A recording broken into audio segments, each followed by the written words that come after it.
안녕하십니까. 카카오에서 구독 사업실을 담당하고 있는 안진혁입니다.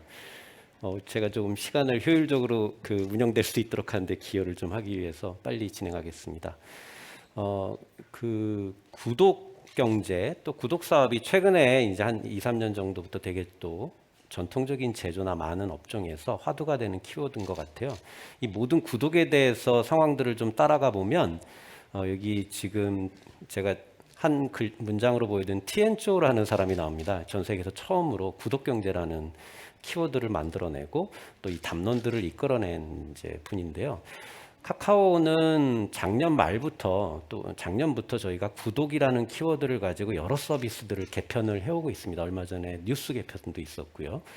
저는 그 중에서도 실물 구독, 일반적인 상품들을 다 구독화하는 업무를 담당을 하고 있습니다. 근데 저희는 이 서비스를 만들기 전에 그냥 일단 카카오톡에 이미 그런 서비스가 다 탑재가 됐는데 일반적인 서비스로 시작한 게 아니라 구독 경제 전체를 바라보고 우리가 이것들을 지원하는 플랫폼을 위해서 무슨 기술이 필요할까를 좀 조사를 하면서 현재의 플랫폼들을 좀 만들었습니다. 그 과정을 좀 짧게 소개해 드릴게요. 우선 많은 경영 리포트들이 가리키는 것이 앞으로 계속 시간이 지날수록 많은 기업들이 제품을 직접적으로 판매해서 내는 마진보다는 서비스 형태로 해서 마진을 이끌어낼 수밖에 없는 형태로 바뀔 거다라고 하는 얘기를 많이 합니다. 가장 보수적이라고도 얘기할 수 있는 자동차업마저도 자동차를 직접 판매하는 게 아니라 이걸 서비스로 바꿔야겠다는 얘기들이 나올 정도니까요. 그래서 클라우드에서 이미 시작됐죠. 애저 서비스라고 하는 이미 사스는 일반적인 용어들까지 됐을 정도로 일반화됐는데요. 모든 분야를 다 애저 서비스로 만들면서 혁신을 이루고 또 그 분야 쪽에서 되게 업들을 바꿔서 매출을 세계적인 수준으로 끌어올린 데들이 많습니다. 다들 보시면 아는 기업들의 사례들이 좀 있을 텐데 저는 여기 알아보시면 하드웨어 애저 서비스 중에 힐티라는 업체가 참 우리한테 제공하는 인사이트가 있다고 생각을 합니다. 힐티는 유럽 전동 공구 시장의 강자입니다. 전동 드릴이라든지 이런 전동 각종 공업용 기구들을 만드는 회사인데요. 제가 알기로는 이 회사가 리텐슈타인 공화국에 있을 거예요. 되게 유럽의 소국에 있는 제조사인데요.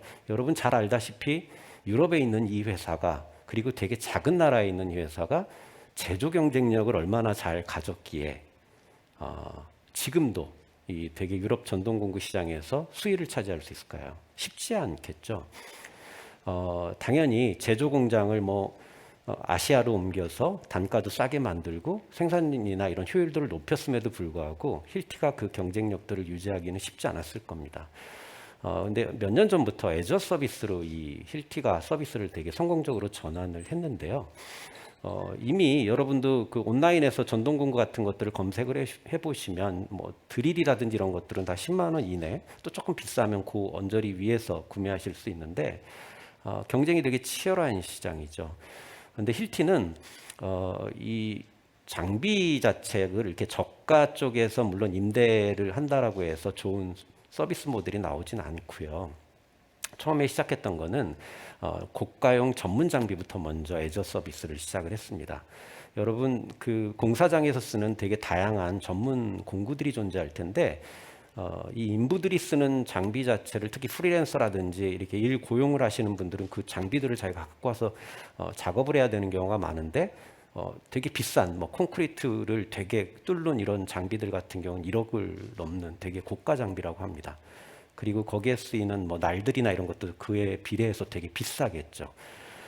그리고 유럽 내에서 이런 공구 도난율이 굉장히 높다고 합니다. 그렇기 때문에 이제 그것들을 관리하거나 투자하는 데서 되게 리스크가 많은데요. 힐티는 이 장비에다가 RFID 칩을 달고 그 다음에 임대를 해주면서 앱을 통해서 사용당 시간을 이네이블할 수 있는 이런 기능들을 탑재를 했습니다. 근데 이게 가능했던 이유는 일종의 이제 우리가 생각하는 렌탈 모델로 전환을 한 것이죠. 근데 이게 되게 인기를 많이 끈 거는 당연히 고가 장비 같은 경우는 차라리 1년에 몇 번 쓰지 않는데 내가 소유할 필요가 없으니까 그때그때마다 빌려 쓰는 것들은 되게 리즈너블 했고요. 고객 입장에서도. 두 번째는 이 제품의 대부분이 소모품이 늘 들어간다는 거죠.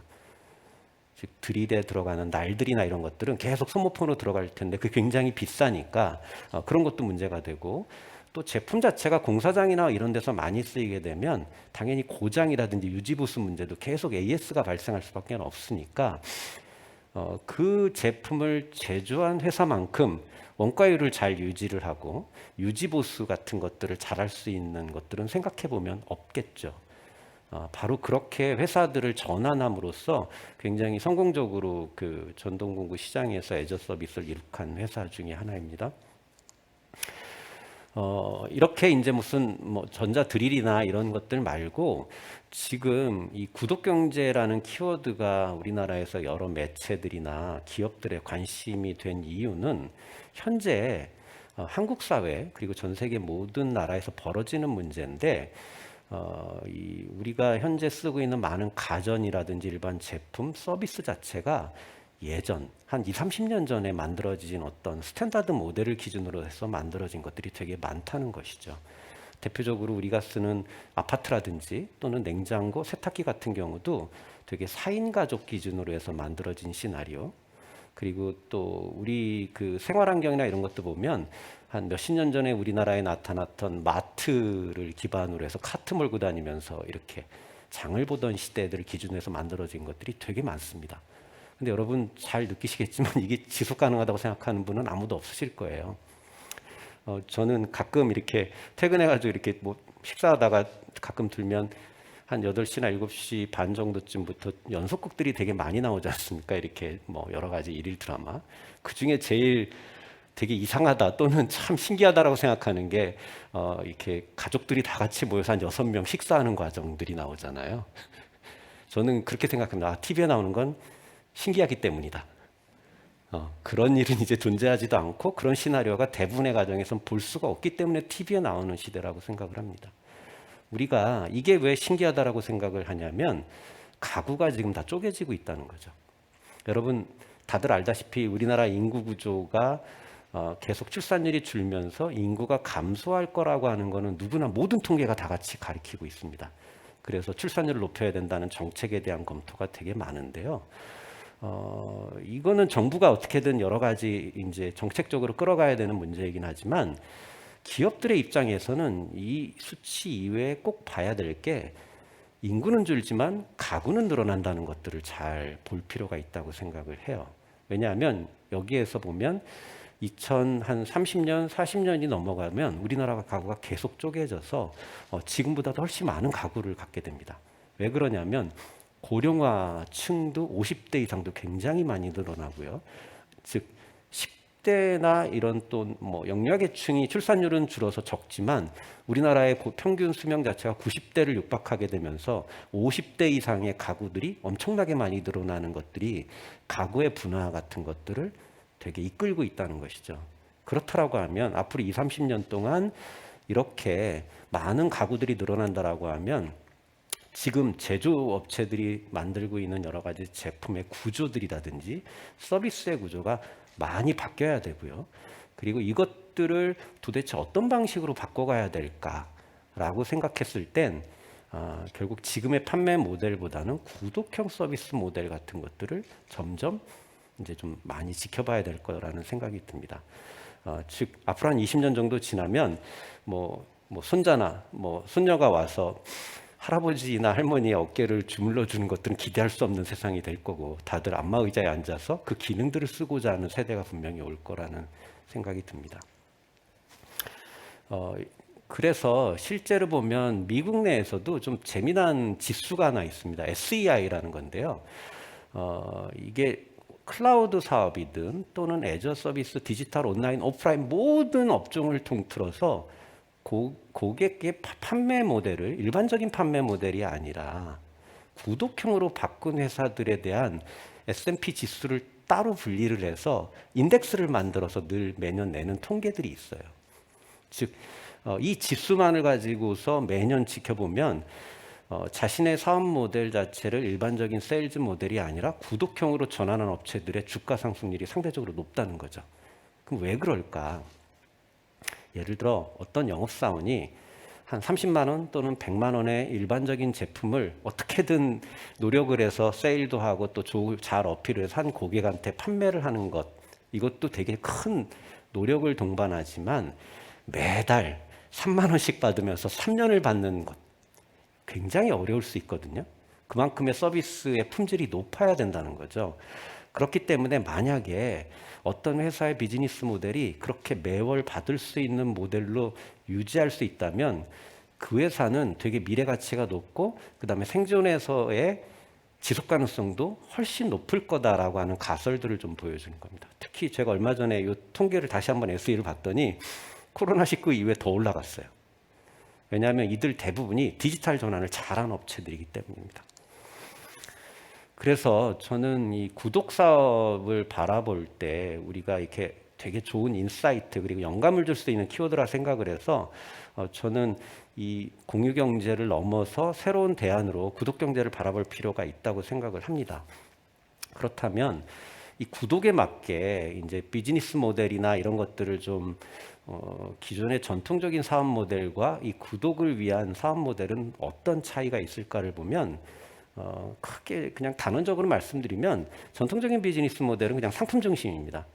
내가 연구개발 잘하고 좋은 제조 품질을 만들어서 좋은 제품을 만들어 놓으면 채널별로 온라인이든 오프라인이든 글로벌이든 좋은 유통망을 만들어 두면 잘 팔릴 거야. 이게 전통적인 거죠. 그래서 늘 최고의 제품을 만들자. 여기에 모두 초점이 돼 있습니다. 실제로 제가 우리나라의 대기업들의 제조의 세일즈 조직을 가서 만나보면 다 이 구조예요. 그렇기 때문에 여기 또 맹점이 있습니다. B2C 조직이 없어요. B2C 조직이 없습니다. 무슨 말이냐면 가서 만나보면 대화하다 보면 이분들은 모두 다 우리나라의 대기업의 이런 좋은 하드웨어를 만드시는 분들은 고객을 직접 상대하지 않아요. 다 유통망을 상대를 하고 1년 매월 영수증을 끊거나 벤더에 대한 영업지원금을 관리하는 형태의 유통구조를 가지고 계세요. D2C에서 가장 취약한 회사들이 돼가는 거죠. 그런데 구독을 하려면 상품 중심이 아니라 이게 서비스 중심이어야 됩니다. 왜냐하면 고객은 하드웨어를 사는 게 아니라 어떤 제품을 샀었을 때 계속 경험들이 쌓이기 때문에 이거에 대한 가치를 그렇게 바라보는 것이죠. 그렇기 때문에 채널에 어디서 샀는지 관심이 없어요. 야, 나는 월 얼마를 냈으니까 정당한 대가를 냈으니까 그거에 대한 서비스를 제대로 받아야지 라고 생각하는 개념을 갖고 있다는 것이죠. 채널은 아무 의미 없습니다. 오프라인이든 온라인이든 그건 내가 필요하면 가서 만나거나 또는 커뮤니케이션 하는 정도의 경우로 생각하는 거죠.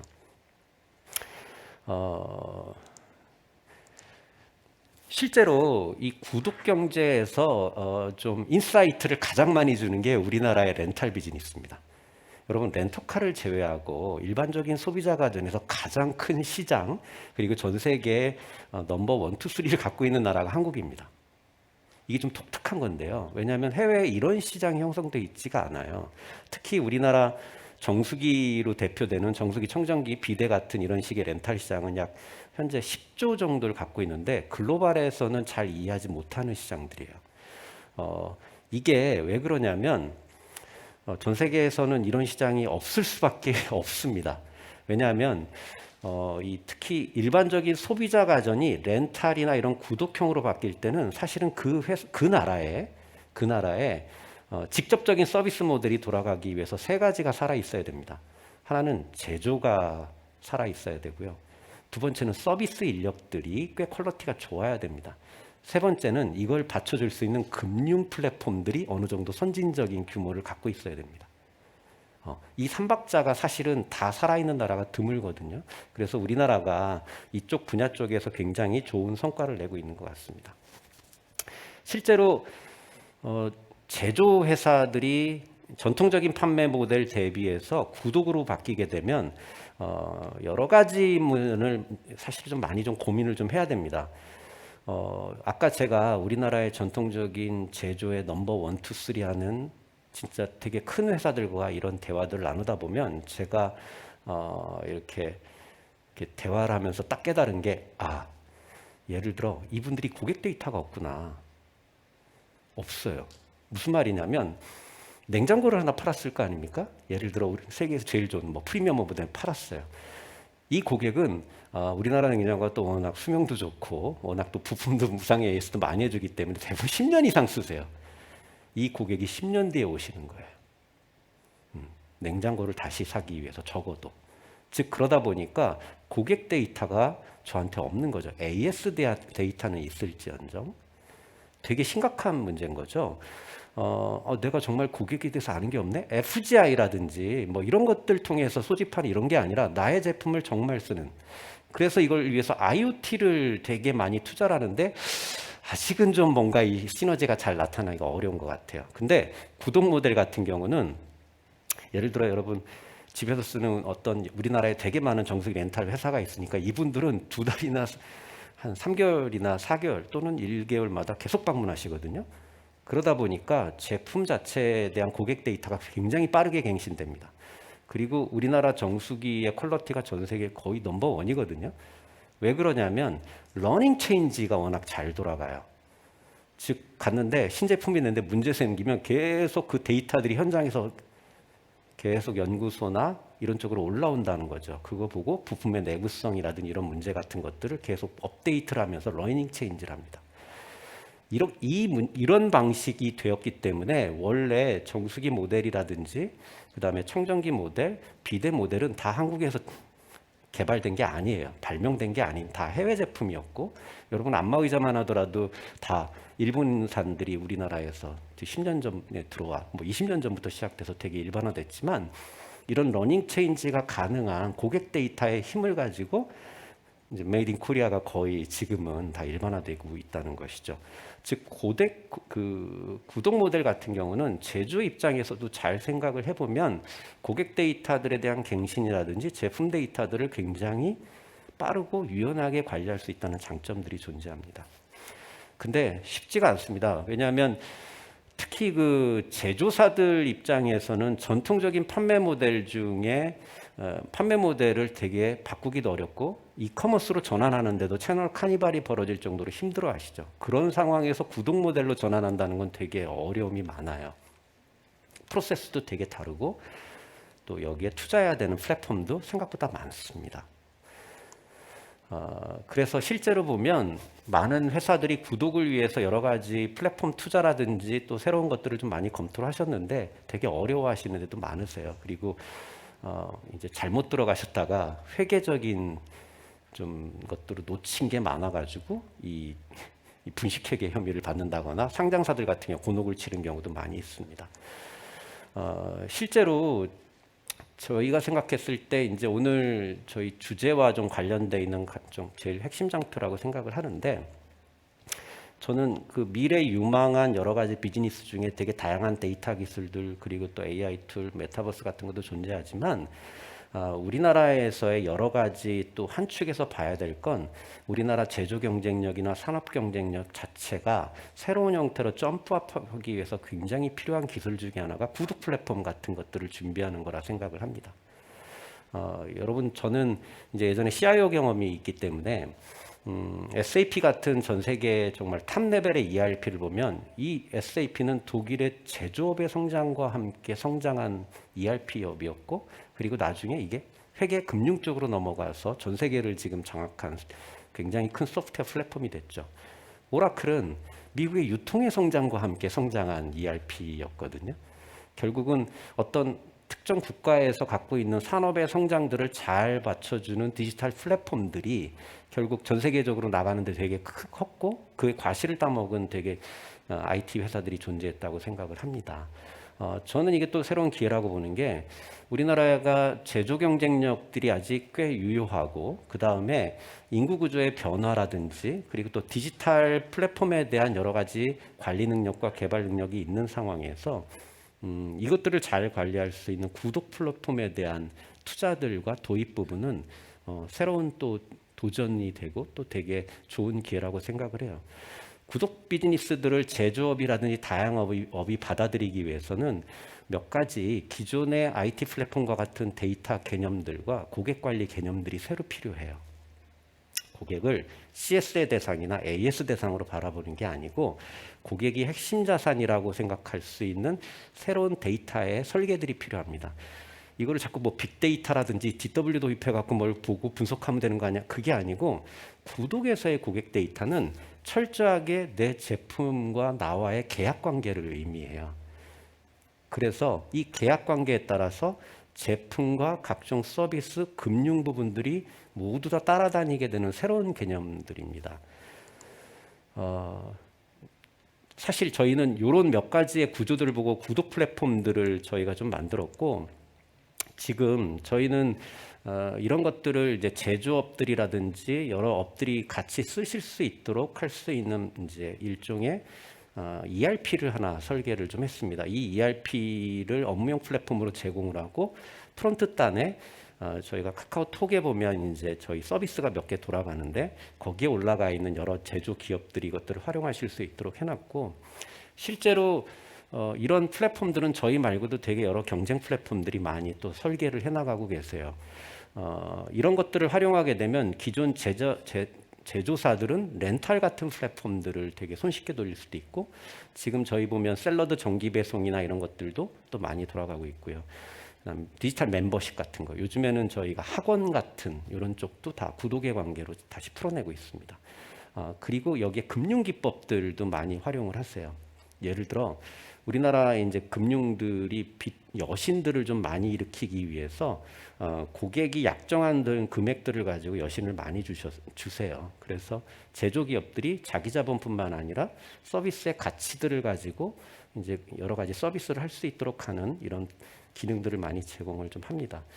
지금 최근에는 되게 다양한 업들이 구독으로 전환하는 것들을 저희한테 의뢰를 하시고 저희가 서비스를 만들고 있는데, 조만간 뭐 저희가 부동산, 월세 또는 뭐 이런 사무실 임대 이런 부분도 구독 플랫폼의 하나로 수용해서 처리를 하고자 하고요. 이미 학원비라든지 학습지 같은 것들은 이미 저희 플랫폼에 얹어서 그런 것들이 돌아가는지를 좀 보여드리고 있습니다. 가장 최근에 제가 봤던, 이것도 구독이 되나요 하고 사서 저희와 계약이 돼서 서비스하는 업체 중에 가발이 있습니다. 가발을 원래는 한 뭐 200만 원, 300만 원 정도 이렇게 뭐 맞춰가지고 하신 다음에 미용실에 가서 남성분들이 이렇게 좀 매월 관리하는, 돈 내고 관리하는 이런 서비스가 있는데, 이런 분들이 여러 가지 금융 쪽과 합치셔서 가발 구독이라고 한 7만 원짜리를 또 만드셨어요. 초기 부담이 없이 2년 약정을 갖고 미용실을 구독을 하면 가발이 이렇게 같이 제공되는 새로운 방식의 서비스 모델들을 만들어내시는 거죠. 되게 다양한 아이디어들이 많으신 것 같아요. 저희는 그래서 가능하면 이 구독을 위한 여러 가지 담론들이 우리나라의 제조나 각종 좀 코로나로 힘든 여러 자영업자분들에게 새로운 형태의 좀 인사이트, 영감을 줄 수 있다고 생각을 하고요. 저희도 여기에 기여하기 위해서 이제 카카오가 구독원이라고 하는 키워드를 갖고 현재 마케팅을 좀 하고 있습니다. 저희는 제품이 중요한 게 아니라 경험이 되게 중요하다고 생각을 하기 때문에 생활의 구독이라는 키워드를 좀 만들어서 그냥 편하게 구독할 수 있도록 저희가 모든 플랫폼들을 공급을 하고 있고, 특히 뭐 매트릭스 같은 구독이나 청소 서비스 같은 것들 다 일반화해서 구독에 포함시키고 있습니다. 상품이라든지 패키징, 그 다음에 금융, 그 다음에 AS, CS 같은 것들을 기존 전통적인 방식이 아니라 좀 구독으로 다시 풀어내기 위해서 저희가 새롭게 소구를 하고 있고, 이 내용들은 저희가 카카오 비즈니스 영역에 좀 잘 소개되어 있으니까 고객 사례 같은 것들은 많이 나와 있으니 여기에 있는 URL로 들어가 보시면 꽤 쉽게 찾아보실 수 있으리라 생각이 됩니다. 네, 제가 준비한 자료는 여기까지 마쳤습니다. 감사합니다. 네, 말씀 잘 들었습니다. 인구는 줄어들지만 가구는 늘어난다라는 말이 정말 공감이 가는데요. 이어서 실시간 Q&A 시간을 가져보도록 하겠습니다. 정말 온라인 스트리밍 통해서 반응이 뜨겁습니다. 많은 분들이 질문을 주셨는데요. 그중에 한 가지를 뽑아서 드려보도록 하겠습니다. 구독 경제가 다양한 업종에서 발전에 기여할 수 있는 반면 고객들이 저렴한 가격의 양질의 서비스를 추구하기 때문에 자칫하면 생태계 서비스의 질 저하로 이어질 수가 있다고 생각이 드는데, 이런 단점을 개선하기 위한 해결책이 궁금하다고 하셨습니다. 네. 뭐 당연히 그거는 저희 구독 서비스가 이제 이런 거예요. 구독이 맺어지려면 생각보다 허들이 되게 높습니다. 내가 그러니까 20만 원에 살 수 있는 걸 매월 10,000원씩 내고 1년을 약정해서 쓴다? 여러분 그냥 쿠폰 붙여서 파는 것보다 훨씬 어려워요. 구독이라고 하는 게 저희가 마케팅을 해보면 저희가 그래서 일 구독자 숫자가 상당히 일반 커머스 보면 카카오 경영진 리포트에 보면 야 귀엽다 이렇게 일 주문자 수가 너무 하지만 이 저희의 고객의 평균 약정일이 21개월이에요. 즉 딴 거는 15만 원을 받지만 저희는 21개월에서 10,000원을 계속 받는 모델이기 때문에 그러면 고객의 심리적 부담은 훨씬 큰 거죠. 그래서 고객은 제품의 가치와 서비스의 가치를 합쳐서 만족스럽지 않으면 바로 해지를 해버리기 때문에 되게 시장 도태는 금방 있는 거고요. 그리고 이거를 공급하는 사업자 입장에서도 하드웨어의 가치만을 가지고 절대 소구할 수 없습니다. 그러니까 이게 제가 싸게 팔아요 이게 아니라 이 제품 플러스 내가 그들을 위해서 줄 수 있는 경험의 서비스 부분을 잘 포장해서 주지 않으면 지금 버튼만 누르면 뭐 배달도 오고 그 다음에 우리나라의 거대한 이커머스 업체들 보면 새벽 배송, 뭐 당일 배송 이런 것들이 어마어마한데 내가 구독의 관계로 그보다 더 싸게 줄 수 있다? 그런 고객은 구독을 하지 않습니다. 예, 그냥 누르면 오는 거니까. 결국은 내가 그 라이프 스타일에 대한 정확한 인지, 그 다음에 이것들이 있어야만 구독이 들어가는 거고 그 허들이 꽤 높기 때문에 생각보다 우리나라의 모든 그 소비자 보호법이 되게 강해서 1개월 이내 즉시 해지할 수 있어요. 예, 경험해보고 안 좋으면. 즉 여기에서 살아남는 사람이 굉장히 경쟁이 치열한 시장이고 그래서 되게 실패도 많은 시장이라는 거죠. 저는 소비자의 선택에 의해서 그거는 되게 자연스럽게 도태될 수 있다고 봅니다. 네, 이상입니다. 네, 답변 감사드립니다. 어느덧 카카오의 구독 경제 틀이 완성돼가는 모습인데요. 오늘 답변 감사드리고 자리로 돌아가 주시면 감사하겠습니다.